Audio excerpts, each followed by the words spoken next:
Hi friends, welcome back to my channel.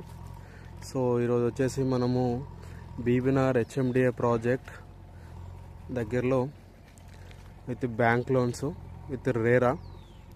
So Warangal హైవేకి వచ్చేసి just ఒక 1 కిలోమీటర్ డిస్టెన్స్లో మనం ఈ వెంచర్ దగ్గర ఉన్నాం ఫ్రెండ్స్. చూడండి సైట్ ఎంత బాగుందో. ఆల్రెడీ వెల్ డెవలప్డ్ సైటు, చాలా అంటే చాలా బాగుంది. ఈ arch very regional price, kerbing stones, roads, electricity, so avenue, plantations, everything completed friends ఇక్కడ. సో మన టోల్ గేట్కి వచ్చేసి 1 కిలోమీటర్ వస్తుంది. మన బీబీనార్ రైల్వే స్టేషన్కి వచ్చేసి 4 కిలోమీటర్స్ వస్తుంది. Very reasonable price. Bank loans 80% bank loan available ఉంది. ప్లస్ మనకు with RERA per square yard వచ్చేసి 17,000 ఫ్రెండ్స్. ఇంట్రెస్ట్ ఉన్న వాళ్ళు నా నెంబర్ కాల్ చేయండి. Thank you. Please subscribe my channel.